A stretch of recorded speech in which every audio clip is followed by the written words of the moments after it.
All right. So today, I'm going to wait for a few people to hop on. So this is going to be a live video. You have the option to chat with me in the live window. So there's a chat window, whether you're on a TV, a phone, tablet, and so on. To start a few introductions, I'm the owner of Section 8 Consulting.com, and I consult with people that need housing vouchers, emergency vouchers, and so on. Today, we're going to be discussing the Fair Housing Law and Section 8 discrimination, as well as a few other topics. So I think we'll wait a few minutes to wait for a few people to show up for the live video. It looks like this morning is going to be a tough crowd.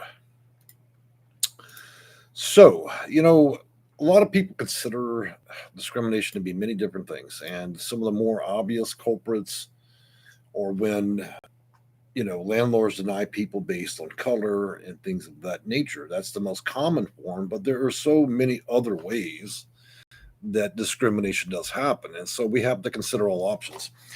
One of the things that you really want to focus on is the fact that so few people file reports for discrimination and actually deal with the housing authority and HUD, that it's not really taken that seriously, in my opinion, around this nation, considering all the different housing laws we have from 1968 all the way up to now. So, looking at that, you have to consider that, also that most of you end up in a situation you don't know how to address that. And then, of course, you have attorneys that are pretty much priced out of the market because they don't really want to handle your type of case unless there's a, small fortune invested, or there's a situation where a lot of people essentially have been violated. They've had their rights violated. Hi, Lakeisha, or Letitia. I'm sorry. Hard to see it. Good morning. How are you? So today, moving back to the discrimination part, I want to discuss what some of the variations of this are. Look, guys, I encourage you, if you're having problems and you suspect that you have been discriminated in the process of being a Section 8 tenant, whether you're applying or even purchasing a home, you guys have got to start filing reports. I understand most of you think of it in a logical pattern. Oh, well, I'm going to file a lawsuit. This is going to be a lot of drama. No, it's not, actually. There are lots of ways to remedy this, and there's lots of ways to grab the attention of HUD and DC. And so let's talk about a few of those things real quick. So, under the Fair Housing Act, as many of you know, anybody can look that up. So, I don't think that I'm providing any magical information of that. But the in principle items that are most common that we all talk about are race. Obviously, there's been issues in this country since the beginning, since this country was founded. Though it's gotten better, it's simply still not good enough. Besides race and color, we have national origin. Look, people come in many different versions and colors. It's surprising in how many ways people can discriminate just on that. Also, for those of you that are religious, they are landlords and also housing authorities that discriminate. So, let's expand it a little bit. Discrimination is not only issued by a landlord, it can be done by the housing authority.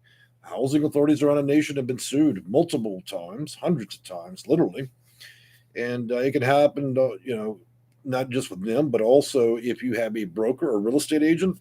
Look, real estate agents and brokers are widely been known to discourage the use of vouchers and do predatory or discriminatory behavior towards people that have these vouchers that need assistance finding housing. So there's lots of ways in which you can be violated. Also, some of the older days, sometimes sex played a role, whether you're male or female, your marital status. Some landlords may have an issue with how many children you have. I mean, it's the things and the number of things that are so petty. Disability is a big one. A lot of landlords, hey, look, oh, well, he's in a wheelchair. I guess I got to pump out $20,000 for, a handicap ramp and a parking space. So again, that doesn't just violate, you're not just being discriminated against, you're violating the American Disabilities Act. So let's take a look at some of the scenarios which were prohibited. Refusal to rent or sell housing, refusal to negotiate for housing. That goes down back to the negotiation of a landlord, broker, real estate agent, or anybody that's involved in the process of you finding, getting, or leasing or buying a home. Setting different terms and conditions or privileges for the sale or rental of a dwelling. Look, You may notice that some landlords have a different criteria. If it's a person that's got a job and does not have a voucher, then they can choose to impose all kinds of crazy rules for those that may have a voucher. Thus, renting the property would be rendered null. Cannot do that. The same credit score you're going to use for a non-voucher is a person that has a normal job, which means market rate tenant. The same rules have to be applied equally. Otherwise, they violated that. Moving on. Falsely denying that housing is available. That's a big one. Let me tell you something. If you went there, they denied it, but the next day the unit's been filled, then they violated you and possibly every other person that's applied. Because if they're denying you on an in principle reason that's outside of this, then that's a big issue. We talked about landlords act. Those of you that have discriminate when you actually move in the property, and they're constantly monitoring the people that come in and out your apartment and stuff of that nature, so they cannot evict you because you have guests over. To fail or delay performance of maintenance and repairs. Sometimes they just make your life miserable by not repairing and keeping the property up to date. So that is another form of discrimination. Discouraging the purchase. Sometimes you have rent-to-own homes, and so I don't think that's a major topic of this, but I just wanted to bring it up. Assigning a person or a particular building or neighborhood. So a landlord may not own 5 different properties, but only utilize one property for Section 8 in principle in a bad area. So in other words, you're saying that, oh, by the way, all the properties on the good side of town, I'm not going to take a Section 8 voucher, but look, I've got one in the bad side area of town that I'm only going to take Section 8 there. That's illegal, okay? To profit, persuade homeowners to sell their homes, suggesting that particular characteristics. Look, if you're buying and selling a home, demographics are not allowed. You cannot base it on somebody's color. Same thing happens when you're talking about mortgage and lending. So there's a lot of different reasons that are built in that refusing a loan or financial assistance based on any of the in-principle items that I brought up. Providing information, posing different terms, discriminating on the appraisal values, the conditions of the loan, and also, just flat out refusing. There's also versions of harassment we should be talking about, and that specifically is going to be under the Fair Housing Act for race, color, religion, sex, disability, family status, national origins, and among other things.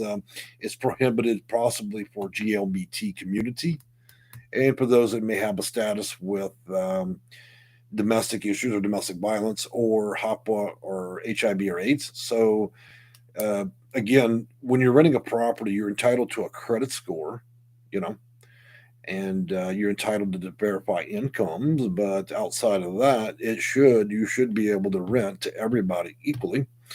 For those of you that are already in an apartment or a home, there's a whole host of issues that come up. I know because I talk to people all the time that are renters that have had landlords and also housing authorities go rogue. Starts out with a simple issue. Hey, I told you to remove that potted plant from the front door. You didn't do it, whatever it may be. They start trying to find ways to evict you. Okay. That means making entry into your apartment without a fair notice of maintenance request, coming around and trying to violate you for every little piece of trash that's outside your apartment, having pets, and so on. So there's a lot of ways that you could be discriminated in that particular way. Look, that's called harassment. And that's probably the biggest factor I deal with a lot of my clients that call me about discrimination and filing these reports with HUD and other places is the fact that they're being harassed consistently and they're being driven out of their own apartments because of it's almost like school children. When you're in kindergarten and you decide, okay, well, I don't like the other kids, so I'm just going to, be hell on wheels. And that's how landlords often things do play out badly.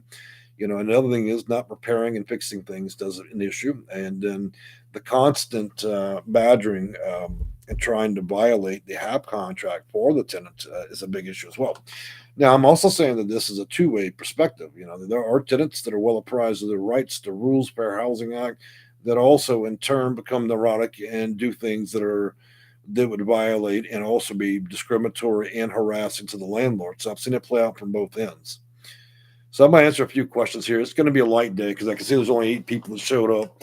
So I guess discrimination is definitely not a factor for the pandemic right now. And I get that. A lot of people are more concerned with either getting or maintaining their home than they are with worrying about whether or not they're being discriminated about. But I still think this information should be out there better. You know, if I'm out here making these videos for you guys, it's because I want to apprise you of your rights. I don't really think a lot of housing authorities and HUD itself either have the time or want to put the energy into it. So, Jill Bowman, hey, good morning from San Diego. Well, good morning from Houston, Texas. Marco Alban, how about in the same building? Only certain apartments are for Section 8. Well, no, actually, Marco, what that is, that's tax credit property. So when a landlord buys a property or he builds one, he makes an agreement with the housing authority and HUD to receive tax credits. And so he has to allocate a certain number of units to Section 8. Okay. Now, there could be some potential fraud involved in that if they're not doing it the right way. But yeah, so, you have landlord 70/30. Actually, you should be excited that the property is mixed like that because that's a better way of doing it. Jill Bowman, no help yet after taking the SBDAT 2 months. Well, Jill, I haven't really received an email from you. I'm just seeing this comment that you sent me just now. Um, I think that you should email me so I can find out what's going on with your case. Okay, that'd be the simplest way. I don't want to solve problems in the chat window because that's these affairs and cases are private. I'd rather not have you vent your business to all of YouTube. So you know what I mean. Lady TH, hey, how's it going? Yes, it is a problem in the area that I am in. They do it all the time. Yeah. Look, you know what? Over 30% of the cases I deal with where people hire me to consult for them are based on harassment and discrimination. So I hear it a lot. In a small fraction, at about 3% of the time, it's because of mental illness on the part of the tenant, and they just do unrealistic things. They have a bad grasp of reality, and you can just tell they're having a lot of problems. But in most cases, the harassment is very much real.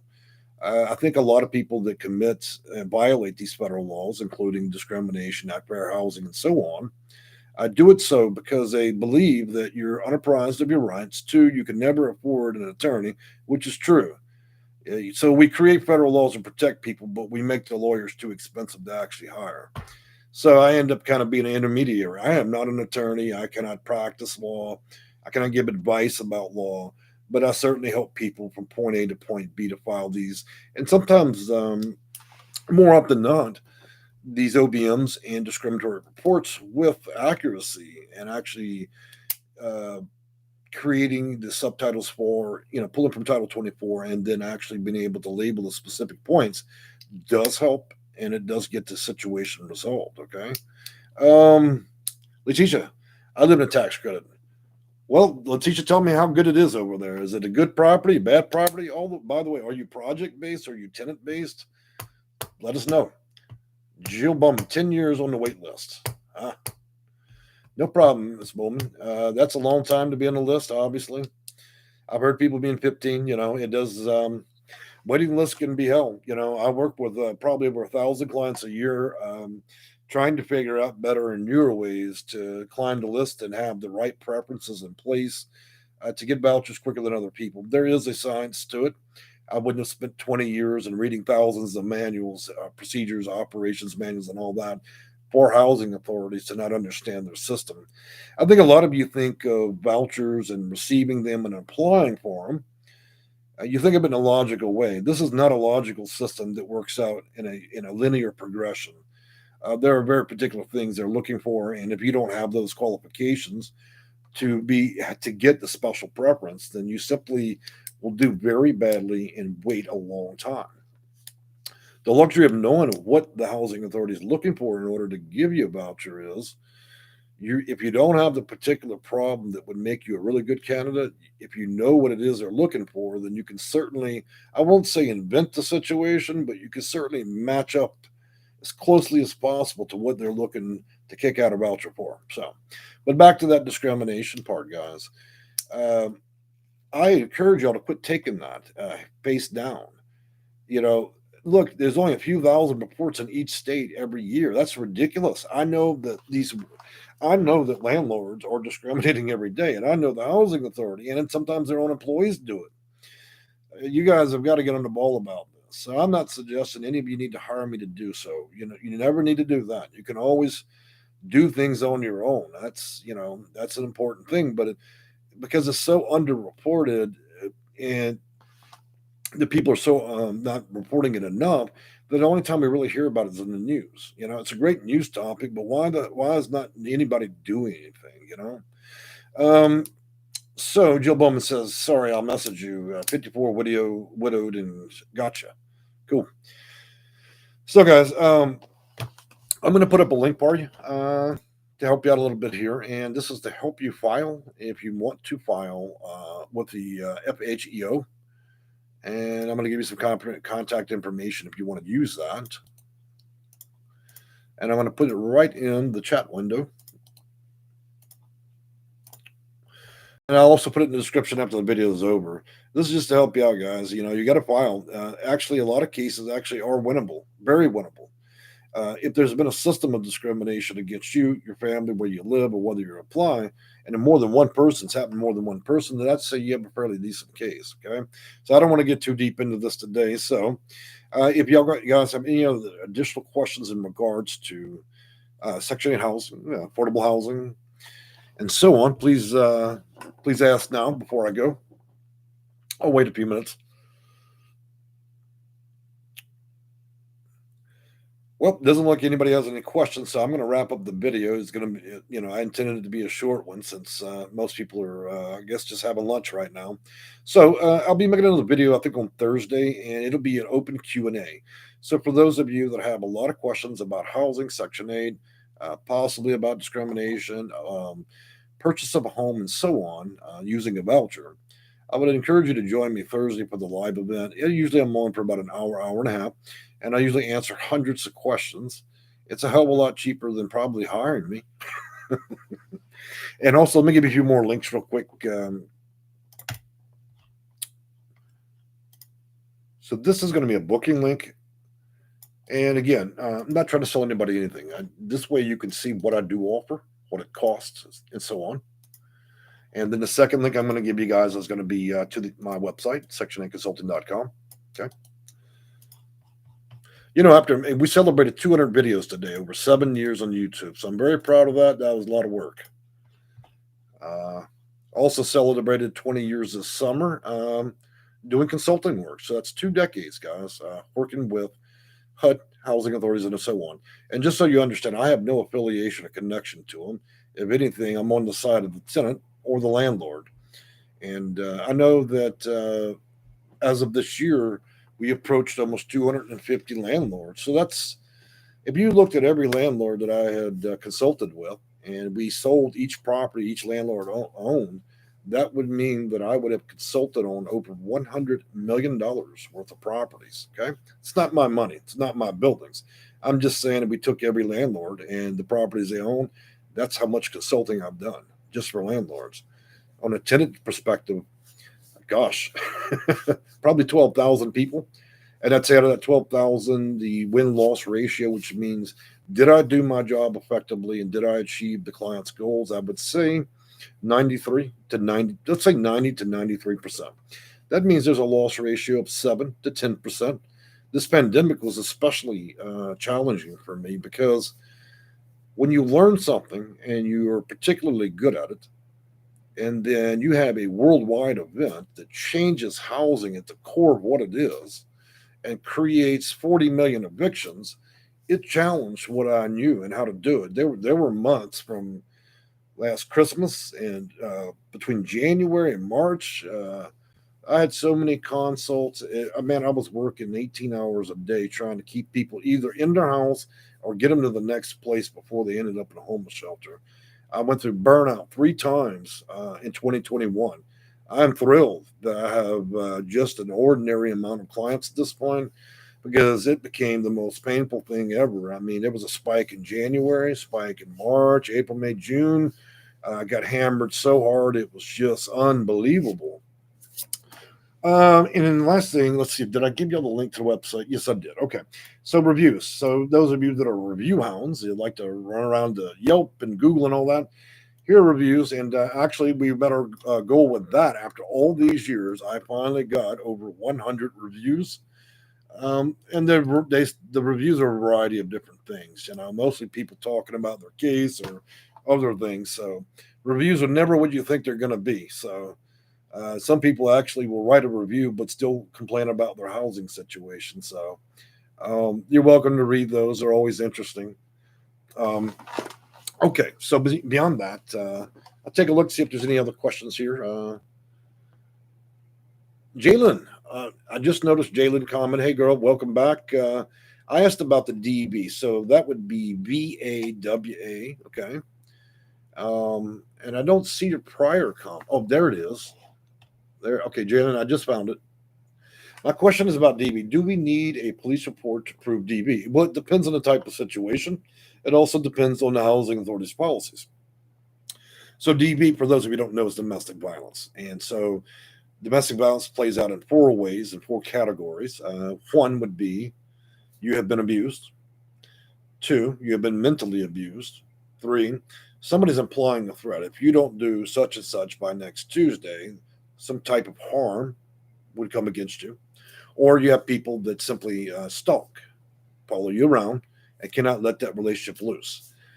Some parts of this are serious and do require police reports. There are other situations where it may not. We have to realize that domestic issues um, are sticky because a lot of people don't want to give out real names. They're just simply trying to move on. So because of that, there's not a strict rule. You got to have a police report. If any housing authority is telling you, hey, look, unless you got a conviction and a judge and a district attorney involved, we're not going to do anything, then they violated the federal law.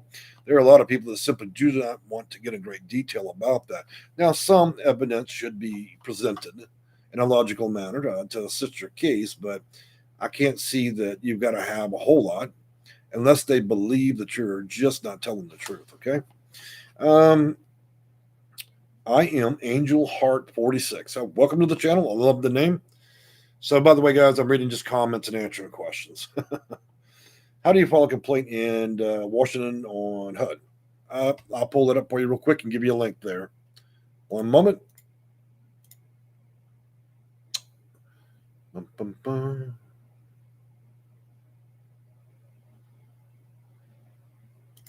All right, here's your link, my friend. I'm going to paste that into the comments section.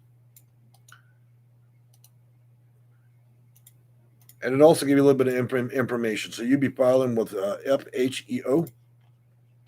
And here comes the link. Done. All right, that should give you that. Oh, wow, there's a whole lot of other comments I didn't see. What time Thursday? Eastern Standard Time.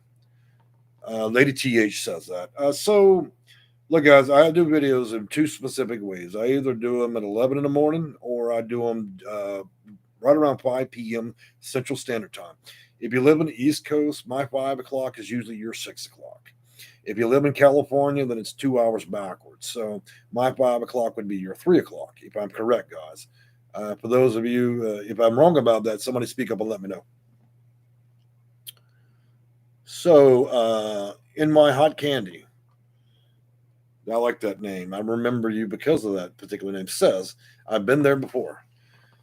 Yet it's an unfortunate consequence that we have a lot of cases of domestic violence, if that's what you're speaking about. I am Angel Heart 46 says, I would like information if you have it in filing a complaint with FHEO. Okay. I am Angel Heart. I'm going to give you that link again. To file it, you want to read everything on there. There'll be a filing link on that too. Okay.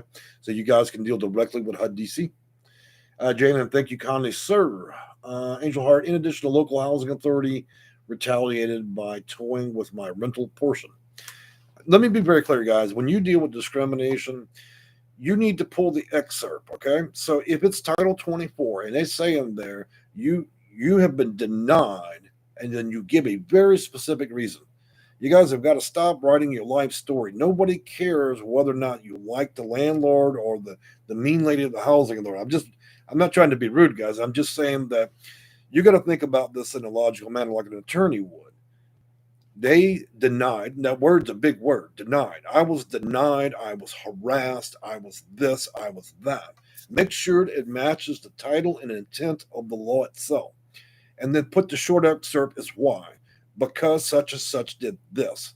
Writing big life stories, 45,000 paragraphs, is only going to indicate to HUD and other regional offices that you have a loose screw, that you're a complainer, and they've dealt with lots of lunatics. Okay, I'm not suggesting anybody suffers from mental illness is the person I'm talking about. I'm just simply saying you need to show, okay, that you're discriminating, and then put the excerpt of the exact law. This is why, and here's the law. You've got to get, guys, you've got to get to the point. A lot of you are just writing these books, man, about this stuff. Look, those people don't have time to read all that bullshit, okay? I'm just being honest.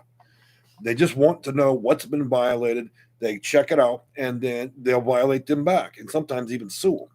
So I've got to encourage you guys to both read the law as well as Title 24 and look at your case in a logical manner. Let's see. Jalen, I forgot the part about the emergency voucher for DB. Jalen, that's going to be VAWA. Okay. That's what you'd want to look up. Okay. And it says, will they grant me one per DB? Well, the quickest and best way to do it with domestic violence and getting a referral for an emergency housing voucher would be if you have a case filed with the district attorney's office in your county or state or through the federal government. If they are really good at their job, then they know how to give you a direct referral. Of course, somebody's calling me from the state of Maryland. I won't be able to take that call right now, by the way, whoever that is. So, yeah, if you have a case that's been tried or already in conclusion from a district attorney's office, then you have a fairly good chance. Okay, I'm not suggesting that you need all of that in order to be a victim. You do not. I'm just saying that the farther along in the process you are, the better this would likely go for you. So I'm gonna check to see if there's any more questions. I'm gonna wrap it up because I'm really trying to keep these other videos kind of short. Nobody wants to sit there and watch an hour-long video. So I see we have 8 people still. So, all right. I've enjoyed talking with y'all. Look, try your best on your own. If you fail to succeed there and you believe that you can utilize my services to help you, I'm more than happy to do it. Okay, because I'm definitely a different solution than having to mortgage your whole life to pay an attorney. However, I am not an attorney. I am not giving you legal advice. I'm just working with you because I've been working with people a long time. Okay, probably could go get a law degree if I felt felt like it or wanted to spend the time, but I don't see it's necessary for this type of thing. Okay, so I've enjoyed talking with you. I will be back either 11 a.m. or 5 p.m. Central Standard Texas time Thursday, and it'll be about an hour and a half session, and we'll discuss all the questions you may have ever had about Section 8 and to see whether we can get your resolution. Most of my clients, with maybe a 3% loss on it, do get what they need. However, the pandemic has made things unusual, which means a lot of people are having to consider moving out of their county and even their state. The system is overwhelmed. And what I mean by the system, I mean the United States. People are migrating all over the country right now just to get a voucher. It's no longer, okay, well, I'm going to drive the next county over. It's quite difficult if you're in the upper East Coast, if you're out there by California. The East Coast is crazy, and the East Coast is packed with cities, so. But it does depend, and it's something that we have to research and figure out what's going on to get you the quickest solution. So I've enjoyed talking with y'all again, and I'm going to let y'all go. Except for one more comment. Hold on. Everything is over. In my hot candy says everything's overwhelmed. That is very true, but I think it's going to get better after Christmas. I think that we're coming out of the pandemic, and I think we're going to survive this. People that are low income and also in Section 8, you guys are survive adversity, and you're able to get through it. I've been through it, and I went through the same thing that most of you are all looking to go through. So, all right, have a great day. Bye.